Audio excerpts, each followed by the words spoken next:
नमस्कार, मैं अल्पना। इसके पहले मैं आपको कहानी सुना रही थी पत्नी का पत्र।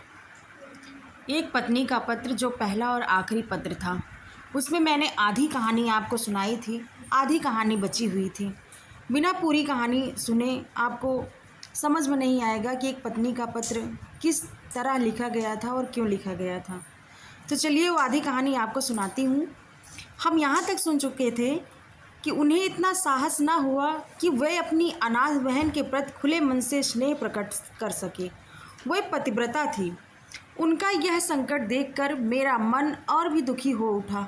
मैंने देखा बड़ी जेठानी ने खास तौर से सबको दिखा दिखाकर बिंदु के खाने पहनने की ऐसी रद्दी व्यवस्था की और उसे घर में इस तरह नौकरानियों के जैसे काम सौंप दिए कि मुझे दुख ही नहीं लज्जा भी हुई। हेलो दोस्तों, नमस्कार। मैं रविंद्रनाथ टैगोर इस बात को प्रमाणित करने में लगी रहती थी बहुत ही अच्छी कि कहानी हमारी है। गृहस्थी को बिंदु बहुत अच्छी सस्ते दामों में मिल गई है। पत्नी का पत्र ढेरों काम करती है, फिर भी खर्च की दृष्टि से बेहद सस्ती है। मेरी बड़ी जेठानी के पितृवंश में कुल के अलावा और कोई बड़ी चीज कितना मनमोहक, ना रूप था न धन। अच्छा होता है। किस तरह मेरे ससुर के पैरों पढ़ने पर तुम लोगों के घर में उनका ब्याह हुआ था, यह बात तुम अच्छी तरह जानते हो।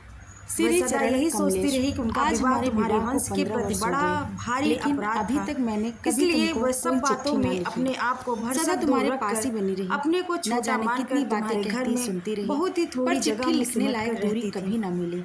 लेकिन उनके इस प्रशंसनीय उदाहरण से हम लोगों को बड़ी कठिनाई होती रही। मैं अपने आप को हर तरफ से इतना बेहद छोटा नहीं बना पाती।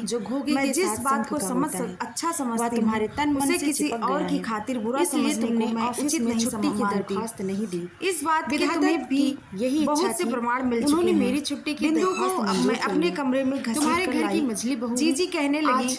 मछली बहू गरीब घर की बेटी का दिमाग खराब कर डालेगी। मैं जान सबसे मेरी कि अपने इस ढंग से शिकायत करती फिरती थी मानो मैंने कोई भारी आफत ढा दी। इसीलिए आज लेकिन मैं अच्छी तरह जानती हूँ इसे तुम मन ही मन सोचती कि जान बची मत समझना।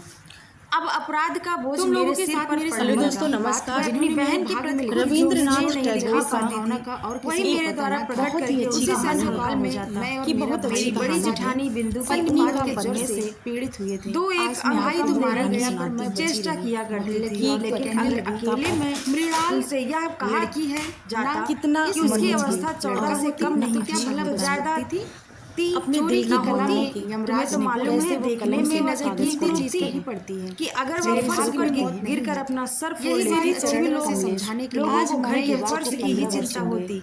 लेकिन यही कारण है कि माता पिता के न होने पर ऐसा कोई ना नीरज को सदा तुम्हारे विवाह की आए थे। न जाने तब मेरी सोच था और ऐसे पर चिट्ठी भला में थे जिनके प्राणों में इतना बल आज मैं श्री से ब्याह कर सकी। स्टेशन से बिंदु बहुत डरती डरती मेरे पास आई। मानो अगर मेरी देह उससे छूट जाएगी तो मैं सह ना पाऊंगी। मानो संसार में उसको जन्म लेने का कोई अधिकार तुम्हारे तन मन से, इसलिए वह हमेशा अलग अलग छुट्टी की दरख्वास्त उसके पिता के यहाँ उसके ज्यादातर जेरे माई उसके लिए ऐसा ही मेरी छुट्टी की दरख्वास्त चाहते थे तुम्हारी माँ जिसमें तुम्हारी हर चीज की तरफ बड़ी बहू आज में 15 वर्ष फालतू कूड़े को घर के आसपास अनायास नहीं तो भला मैं जान चुकी मनुष्य की अपनी जगह को भूल जाता है। लेकिन अनावश्यक लड़की एक तो इसीलिए आज साहस दूसरे उसको बोलना भी कठिन होता है स्वयं ही आकर, इसलिए उसके लिए पूरे घर पर भी जगह नहीं होती। तुम लोगों के साथ भी यह कैसे कहा जा सकता है जिन्होंने मेरे भाई के संसार में परमावश्यक पदार्थ थे बेटी के रूप में ससुराल में, लेकिन स्वयं बेटी एक साथ ही यही कारण है कि जब मैं बिंदु को अपने कमरे में बुला लाई भाई उसकी छाती धक धक करने लग गई। उसका डर इसलिए मुझे बड़ा दुख हुआ। मृणाल मेरे कमरे में उसके लिए लड़कियों का जगह है किसी भी तरह यह बात दूर मैंने बड़े प्यार से समझाई। यही चोरी की कला में लेकिन मेरा कमरा उनकी नजर मेरा ही कमरा तो ना था। मेरे भाग्य में इसलिए मेरा काम आसान यही बात अच्छी मेरे पास 2-4 दिन रहने पर इस बारे में न जाने लाल एक दिन जब दो के रिश्ते में शायद अमरी रही होगी या ऐसा ही कुछ होगा। तुमने कहा सीतम मेरी आयु 12 वर्ष की ना हो अपने की नाव में मेरा घर था तुम्हारे मोहल्ले की एक कनाड़ी डॉक्टर ने स्टेशन से आकाश 2 या 1 दिन और देखे बिना चढ़ाई के बाद कुछ समझा नहीं जा सकता। तुम लोगों की यहाँ में बैठकर पार करने लेकिन मेरे सारे हमारे रस किसको होता है बिंदु तो अपनी बीमारी की वजह से मरी जा रही हैरानी होती। मैंने कहा शीतला है तुम भी बंगाल का शीतला है तो मेरी बड़ी मैं कच्चा घर में दीवार ले जाऊंगी तुम्हारी और किसी को कुछ करने की जरूरत नहीं है। इस बात पर जब तुम मेरे ऊपर भड़क गई तो क्रोध की मूर्ति बन गई। तो विधाता ने यही नहीं, जब बिंदु की चीजें भी बड़ी परेशानी दिखाती है उस तुम्हारे धर्म के साथ बसने का प्रस्ताव करनी पड़ती। तभी उसके शरीर आकर सारे लाल लाल दाग छुड़ाए नहीं विलीन हो गए। मैंने देखा कि इस बात से तुम लोगों का नाम भी व्यग्र हो उठे, शहर के रहने लगे। गांव का पुजारी क्या वाकई शीतला बैठ गई थी। बेटी के क्यों ना हो उसी घर गृहस्थी ना स्वयं बेटी में अनादर के पालन पोषण में एक बड़ा गुण है। देखने आया शरीर को एकदम से अमर कर देता है। नारी बीमारी आने का नाम है, गुण होने पर मरने के सारे लड़कियों का संभव ऐसी विधि को मान, इसलिए लोग उसके साथ मजाक करके चले जाते मोहल्ले का लेकिन यह बात अच्छी तरह स्पष्ट हो गई। अगर संसार में ज्यादा साधनहीन व्यक्ति को आश्रय देना ही मानो 12 वर्ष लौटाओगी तो किसको आश्रय की आवश्यकता उसको जितनी अधिक होती है। आश्रय की बाधाएं भी जन्म के लिए उच्च होती हैं। बिंदु के मन से जब मेरा डर जाता रहा, मेरी एक बात तब उसको एक और करुण उपग्रह ने पकड़ लिया। आकाश वह मुझे इतना प्यार करने लगी, मुझे डर होने लगा। इसलिए की बात ऐसी लिखती तो संसार में पहले कभी सारे एक ही हो। उस पर तुम्हारे पुस्तकों में पढ़ा अवश्य था, पर वह भी स्त्री पुरुष के बीच होते हुए भी मैं बहुत दिनों से ऐसी कोई घटना नहीं मेरी बड़ी कि मुझे अपने रूप की याद आ जाती। सोचती हूँ तुम लोगों ने अब इतने दिनों बाद यह कुरूप लड़की मेरे उसी रूप के पीछे पड़ गई। दिन रात मेरा मुंह देखते रहने पर भी उसकी आंखें फिर तुम आंखों की प्यास नहीं केवल अपने आनंद कहती जी जी तुम्हारा यह मुंह मेरे अलावा कोई तुम्हारे धन के सबसे ज्यादा जिस दिन मैं स्वयं अपने केस बांध लेती उस दिन वह बहुत बात बोलने में तुम्हें अपने हाथों से मेरे केस भार को हिलाने डुलाने में उसमें बड़ा आनंद आता है। तुम लोगों को कभी कहीं दावत में जाने के अतिरिक्त और कभी तो मुझे साज श्रृंगार की आवश्यकता पड़ती नहीं, लेकिन बिंदु मुझे तंग करके थोड़ा बहुत सजाती है। वह लड़की मुझे बिल्कुल पागल हो रही थी, इसलिए बड़ी चिंतित रहती थी। वह लड़की मुझे लेकर बिल्कुल पागल हो गई थी। तुम्हारे घर के भीतरी हिस्से में कहीं रत्ती भर में मिट्टी न थी। उत्तर की ओर की दीवार में नाले के किनारे न जाने कैसे एक गाब का पौधा निकला। जिस दिन देख गई कि उस गाब के पौधे में नई लाल लाल खोपड़े निकल आएंगे, उसी दिन जान पड़ता हुआ कि धरती पर वसंत आ गया। और जिस दिन मेरी घर गृहस्थी में झूठी हुई इस अनादृत लड़की के मन का ओर छोड़ किसी तरह रंगे भाव, उस दिन मैंने जाना कि हृदय के जगत में भी वसंत की हवा बहती है।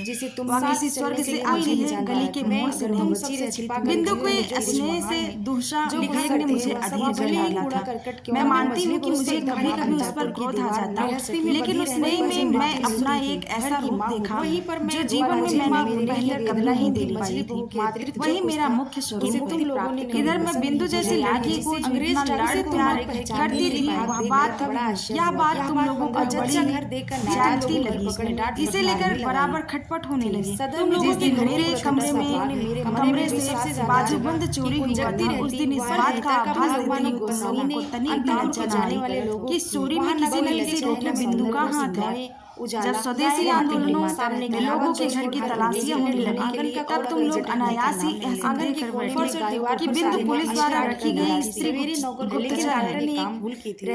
इसका और तो कोई प्रमाण न था, प्रमाण बस इतना ही था कि वह बिंदु थी। बात बिल्कुल उल्टी है। तुम लोगों के घर की दासियां उनका कोई भी काम करने से इनकार कर देती थी। उनमें से किसी से अपने काम के लिए कहने में वह लड़की भी संकोच के मारे जड़वत हो जाती थी। इन्हीं सब कारणों से उसके लिए मेरा खर्च बढ़ गया। उसकी पीड़ा ने खास तौर से अलग से एक दासी रही थी।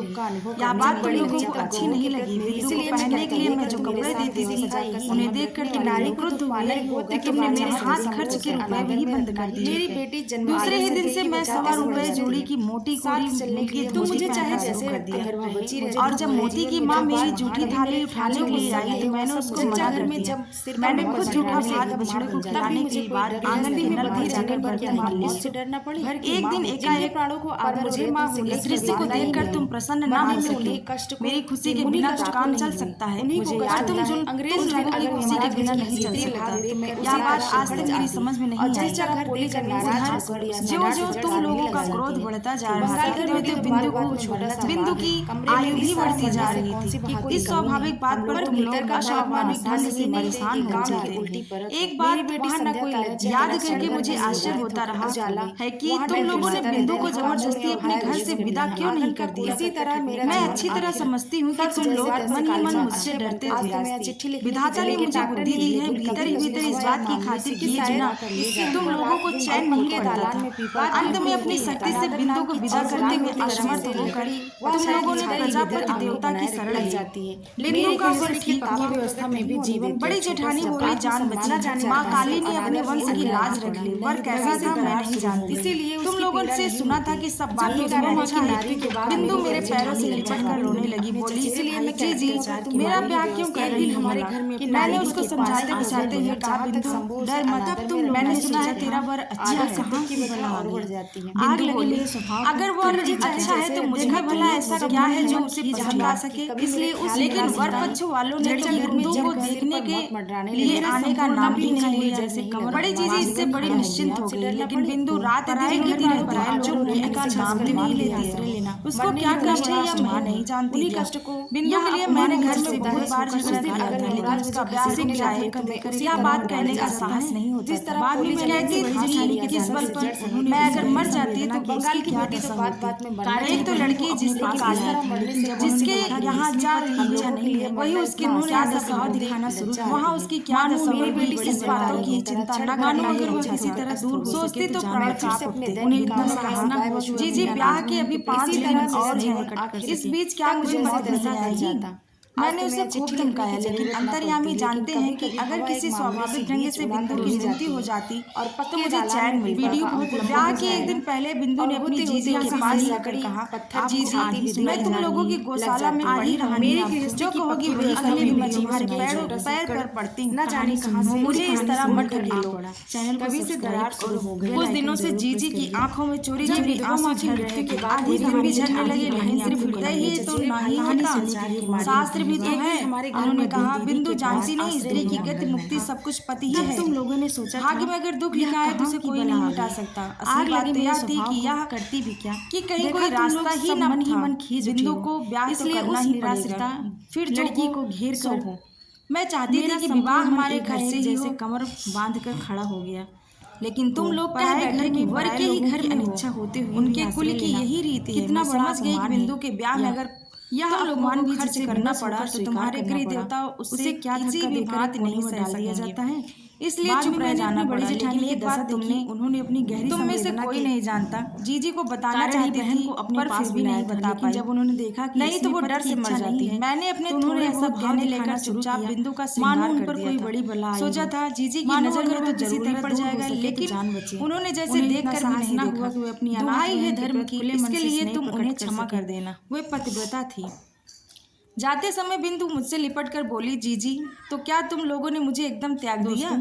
मैंने कहा नहीं बिंदु, तुम चाहे जैसी हालत हो जाएगा में रहो, प्राण रहते मैं कहानी कभी नहीं त्याग सकती। आपको आधी सुनाई 3 दिन बीते, तुम्हारे तालुके कहानी आपको असामियों ने अगले खाने के लिए जो भेड़ा दिया था कहानी सुन उसे मैं कहानी सुनने मैंने तुम्हारी चैनल को जठराग्नि से बचाकर नीचे वाली कोयले की कोठरी में ये एक कोने में बांध दिया था। सवेरे उठते ही मैं खुद जाकर उसको दाना खिला आती कहानी सुनने के लिए। तो एक दिन तुम्हारे नौकरों पर भरोसा करके देखा, उसे खिलाने की बजाय उनका झुकाव उसी को खा जाने की ओर अधिक था। उस दिन सवेरे कोठरी में गई तो देखा बिंदु एक कोने में गुड़मुड़ होकर बैठी हुई थी। मुझे देखते हुए मेरे पैर पकड़कर चुपचाप रोने लगी। बिंदु का पति पागल था। सच कह रही है बिंदु, तुम्हारे सामने क्या मैं इतना बड़ा झूठ बोल सकती हूँ दीदी। वह पागल है। इस विवाह में ससुर की सम्मत नहीं थी, लेकिन वे मेरी सास से यमराज की तरह डरते थे। ब्याह के पहले ही काशी चल दिए। सास ने जिद करके अपने लड़के का ब्याह कर लिया। मैं वहीं कोयले के ढेर पर बैठ गई। स्त्री पर स्त्री को दया नहीं आती। कहती हैं कोई लड़की थोड़े ही लड़का पागल है, कोई लड़की थोड़े ही है, लड़का पागल ही तो है, वह तो पुरुष है। देखने में बिंदु का पति पागल नहीं लगता, लेकिन कभी कभी उसे ऐसा उन्माद चढ़ता था उसे कमरे में ताला बंद करके रखना पड़ता। ब्याह की रात वह ठीक था, लेकिन रात में जगते रहने के कारण और इसी तरह के और झंझटों के कारण दूसरे दिन से उसका दिमाग बिल्कुल खराब हो गया। बिंदु दोपहर को पीतल की थाली में भात खाने बैठी थी। अचानक उसके पति के भात समेत थाली उठाकर आंगन में फेंक दी। न जाने क्यों अचानक उसको लगा कि मानो बिंदु रानी रासमण हो, नौकरनी हो ना हो, चोरी से उसी के सोने के थाल में रानी के खाने के लिए भात दिया हो, इसलिए उसे क्रोध आ गया। बिंदु तो डर के मारे ही मरी जा रही थी। तीसरी रात को जब उसकी सास ने उससे अपने पति के कमरे में सोने के लिए कहा तो बिंदु के प्राण सूख गए। उसकी सास को जब क्रोध आता था तो होश में नहीं रहती थी। वह भी पागल ही थी, लेकिन पूरी तरह से नहीं, इसलिए वह ज़्यादा खतरनाक थी। बिंदु को कमरे में जाना ही पड़ा। उस रात उसके पति का मिजाज ठंडा था, लेकिन डर के मारे बिंदु का शरीर पत्थर हो गया था। पति जब सो गए तब काफ़ी रात बीतने पर वह किस तरह चतुराई से भाग चली आई, उसका विस्तृत विवरण लिखने की आवश्यकता नहीं है। घृणा और क्रोध से मेरा शरीर जलने लगा। मैंने कहा, इस तरह धोखे से ब्याह को ब्याह नहीं कहा जा सकता। बिंदु तू जैसे रहती थी वैसे ही मेरे पास रह। देखूं मुझे कौन ले जाता है, देखूं तुझे कौन ले जाता है। तुम लोगों ने कहा बिंदु झूठ बोलती है। मैंने कहा वह कभी झूठ नहीं बोलती। तुम लोगों ने कहा तुम्हें कैसे मालूम। मैंने कहा मैं अच्छी तरह जानती हूँ। तुम लोगों ने डर दिखाया, अगर बिंदु के ससुराल वालों ने पुलिस केस कर दिया तो आफत में पड़ जाएंगे। मैंने कहा क्या अदालत यह बात ना सुनेगी कि उसका ब्याह धोखे से पागल वर्ग के साथ कर दिया गया है। तुमने कहा तो क्या इसके लिए अदालत जाएंगे, हमें ऐसी क्या गर्ज है। मैंने कहा जो कुछ मुझसे बन पड़ेगा मैं अपने गहने बेचकर करूंगी। तुम लोगों ने कहा क्या वकील के घर तक दौड़ोगी। इस बात का क्या जवाब होता है। सिर ठोकने के अलावा और क्या कर भी सकती थी। उधर बिंदु की ससुराल से उसके जेठ ने आकर बाहर बड़ा हंगामा खड़ा कर दिया। कहने लगा थाने में रिपोर्ट कर दूंगा। मैं नहीं जानती मुझ में क्या शक्ति थी, लेकिन जिस गाय ने अपने प्राणों के डर से कसाई के हाथों से छूटकर मेरा आश्रय लिया हो, उसे पुलिस के डर से फिर उस कसाई को लौटाना पड़े, यह बात मैं किसी प्रकार नहीं मान सकती थी। मैंने हिम्मत करके कहा, करने दो थाने में रिपोर्ट।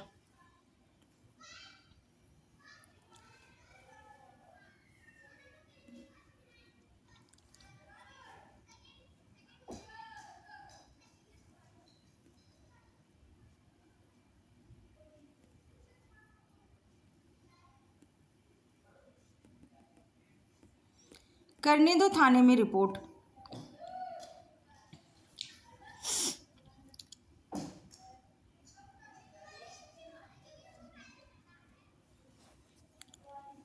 करने दो थाने में रिपोर्ट। वह समझ गई थी कि अगर वह इस घर में रही तो बड़ी आफत में पड़ जाऊंगी। बीच में भाग आने से बिंदु ने अपना दुख और भी बढ़ा लिया। उसकी सास का तर्क था कि उनका लड़का उसको खाए तो नहीं जा रहा था। संसार में बुरे पद के उदाहरण दुर्लभ भी नहीं है। उनकी तुलना में तो उनका लड़का सोने का चांद था। मेरी बड़ी जेठानी ने कहा, जिसका भाग्य ही खराब हो उसके लिए रोने से क्या फ़ायदा। पागल वागल जो भी हो है तो उसका स्वामी ही।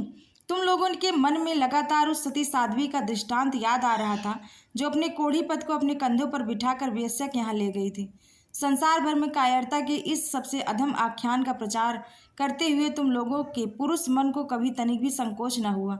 इसलिए मानव जन्म पाकर भी तुम लोग बिंदु के व्यवहार पर क्रोध कर सके, उससे तुम्हारा सिर नहीं झुका। मैं निश्चयपूर्वक जानती थी कि बिंदु मर भले ही जाए, अब वह हमारे घर लौट कर नहीं आएगी, लेकिन मैं तुझे ब्याह के एक दिन पहले यह आशा दिला चुकी थी कि प्राण रहते उसे छोड़ूंगी नहीं। मेरा छोटा भाई शरद कलकत्ता में कॉलेज में पढ़ता था, तुम तो जानते ही हो। तरह तरह के वॉलंटियरी करना, प्लेग वाले मोहल्लों में चूहे मारना, दामोदर में बाढ़ आ जाने की खबर सुनकर दौड़ पड़ना, इन सब बातों में उसका कितना उत्साह था कि एफए की परीक्षा में लगातार 2 बार फेल होने पर भी उसके उत्साह में कोई कमी नहीं आई थी। मैंने उसे बुलाकर कहा, शरद जैसे भी हो बिंदु की खबर पाने का इंतज़ार मुझे करना ही होगा। बिंदु को मुझे चिट्ठी भेजने का साहस नहीं होगा। वह भेजे भी तो मुझे मिल नहीं सकेगी। तुमने पूछा बिंदु को लाकर फिर भी कहीं छिपा रखा है क्या। मैंने कहा बिंदु अगर आती तो मैं ज़रूर ही छिपा कर रख लेती, लेकिन अब वह नहीं आएगी। तुम्हें डरने की कोई ज़रूरत नहीं है। शरद को मेरे पास देखकर तुम्हारा संदेह और भी बढ़ गया। मैं जानती थी कि शरद का हमारे यहाँ आना जाना तुम लोगों को पसंद नहीं था। एक दिन तुमसे सुना कि बिंदु फिर भाग गई है, इसलिए उसका जेठ हमारे घर में उसे खोजने आया है। सुनते ही मेरी छाती में सूल चुभ गए। अब भागने का असहाय कष्ट तो मैं समझ गई थी, पर फिर भी कुछ करने का कोई रास्ता नहीं था। शरद पता करने दौड़ा। शाम को लौटकर मुझसे बोला, बिंदु अपने चचेरे भाइयों के यहाँ गई थी, लेकिन उन्हें अत्यंत क्रुद्ध होकर उसी वक्त उसे फिर ससुराल पहुँचा दिया। इसके लिए उन्हें हर्जाने का और गाड़ी के किराए का जो भी दंड भोगना पड़ा, उसकी खबर अब भी उसके मन में से नहीं गई है। श्री क्षेत्र की तीर्थ यात्रा करने के लिए तुम लोगों की काकी तुम्हारे यहाँ आकर ठहरी। मैंने तुमसे कहा मैं भी जाऊंगी। अचानक मेरे मन में धर्म के प्रति यह श्रद्धा देखकर तुम इतने खुश हुए कि तुमने तनिक भी आपत्ति नहीं की। तुम्हें इस बात का भी ध्यान न थी कि अगर मैं कलकत्ता में रही तो फिर किसी न किसी दिन बिंदु को लेकर झगड़ा कर बैठूंगी। मेरे मारे तुम्हें बड़ी परेशानी थी। मुझे बुधवार को चलना था, रविवार को ही सब ठीक ठाक हो गया। मैंने शरद को बुलाकर कहा जैसे भी हो बुधवार को पूरी जाने वाली गाड़ी में तुझे बिंदु को चढ़ा देना ही है। शरद का चेहरा खिल उठा। वह बोला डर की कोई बात नहीं जीजी, मैं उस गाड़ी में बिठाकर पुरी तक चलूंगा। इसी बहाने जगन्नाथ जी के दर्शन भी हो जाएंगे। उसी दिन शाम को शरद फिर आया। उसका मुंह देखते ही मेरा दिल बैठ गया। मैंने पूछा क्या बात है शरद, शायद कोई रास्ता नहीं निकला? वह बोला नहीं। मैंने पूछा क्या उसे राजी नहीं कर पाए? उसने कहा अब जरूरत भी नहीं है। कल रात अपने कपड़े में आग लगाकर वह आत्महत्या करके मर गई। उस घर के जिस भतीजे से मैंने मेल बढ़ा लिया था उसी से खबर मिली कि तुम्हारे नाम वह एक चिट्ठी रख गई थी, लेकिन वह चिट्ठी उन लोगों ने नष्ट कर दी। चलो छुट्टी हुई। गांव भर के लोग चीख उठे, कहने लगे लड़कियों का कपड़ों में आग लगाकर मर जाना तो अब एक फैशन हो गया है। तुम लोगों ने कहा अच्छा नाटक है, हुआ करें, लेकिन नाटक का तमाशा सिर्फ बंगाली लड़कियों की साड़ी पर ही क्यों होता है? बंगाली वीर पुरुषों की धोती की चुन्नटों पर क्यों नहीं होता? यह भी तो सोचकर देखना चाहिए। ऐसा ही था बिंदु का दुर्भाग्य। जितने दिन जीवित रही तनिक भी यश नहीं मिल सका, ना रूप का ना गुण का। मरते वक्त भी यह नहीं हुआ कि सोच समझकर कुछ नए ढंग से मरती कि दुनिया भर के लोग खुशी से ताली बजा उठते। मरकर भी उसने लोगों को नाराज ही किया। जीजी कमरे में जाकर चुपचाप रोने लगी, लेकिन उस रोने में जैसे एक सांत्वना थी। कुछ भी सही, जान तो बच गई, मर गई, यही क्या कम है? अगर बची रहती तो न जाने क्या क्या होता। मैं तीर्थ में आ पहुंची हूँ। बिंदु के आने की तो ज़रूरत ही नहीं रही, लेकिन मुझे ज़रूरत थी। लोग जिसे दुख मानते हैं वह तुम्हारी गृहस्थी में मुझे कभी नहीं मिला। तुम्हारे यहाँ खाने पहनने की कोई कमी नहीं।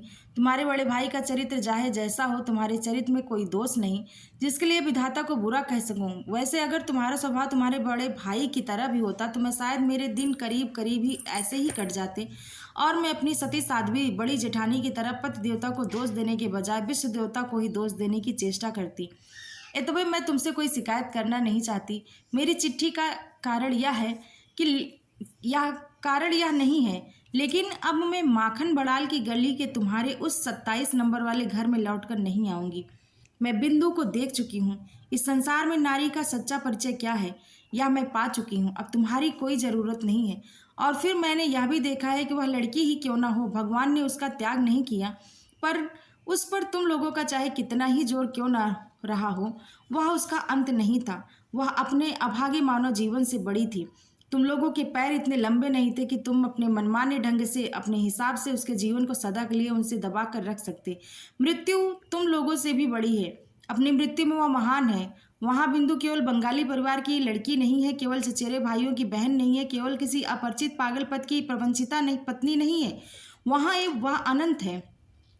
मृत्यु की उस वंशी का स्वर उस बालिका के भग्न हृदय से निकलकर जब मेरे जीवन की यमुना के पास बजने लगा तो पहले पहल मानो मेरी छाती में कोई बाढ़ बिंध गया हो। मैंने विधाता से प्रश्न किया, इस संसार में जो सबसे अधिक तुच्छ है वही सबसे अधिक कठिन क्यों है? इस गली में 4 दीवारी से घिरे इस निरानंद स्थान में यह तो तुच्छतम बुद्ध है, वह इतनी भयंकर बाधा कैसे बन गया? तुम्हारा संसार अपनी 60 नीतियों से क्षुधा पात्र को संभाले कितना ही क्यों न पुकारे, मैं अंतःपुर की जरा सी चौखट को क्षण भर के लिए भी पार क्यों न कर सकी। लेकिन मृत्यु की बंसी बजने लगी। कहाँ गई राजमिस्त्रियाँ की बनाई हुई वह दीवार? कहाँ गया तुम्हारे घोर नियमों से बंधा कांटों का घेरा? कौन सा है वह दुख, कौन सा है वह अपमान जो मनुष्य को बंदी बनाकर रख सकता है? यह लो मृत्यु के हाथ में जीवन की जय पताका उड़ रही है। अरे मझली बहू, तुझे डरने की अब कोई ज़रूरत नहीं। मझली बहू के इस तेरे खोल को छिन्न होते एक निमेष भी ना लगा। तुम सोच रहे होंगे कि मैं मरने जा रही हूँ। डरने की कोई बात नहीं। तुम लोगों के साथ मैंने ऐसा पुराना मजाक नहीं करूँगी। मीराबाई भी तो मेरी तरह नारी थी। उनकी जंजीरें भी तो कम भारी नहीं थी। बचने के लिए उनको तो मरना नहीं पड़ा। मीराबाई ने अपने गीत में कहा था, बाप छोड़े माँ छोड़े, जहाँ कहीं जो भी है सब छोड़ दें, लेकिन मीरा की लगन वही रहेगी प्रभु। अब जो होना है सो हो, यह लगन ही तो जीवन है। मैं अभी जीवित हूँ, मैं बच गई, तुम लोगों के चरणों से आश्रय से छूटी हुई हूँ। मृणाल। दोस्तों, इसमें एक पत्नी की जो दुख है, पत्नी का जो दुख है, वेदना है, उन्होंने इस पत्र में स्पष्ट किया है। बहुत अच्छी कहानी लगी मुझे। आप लोगों को कहानी कैसी लगी प्लीज़ कमेंट करके ज़रूर बताइएगा। धन्यवाद।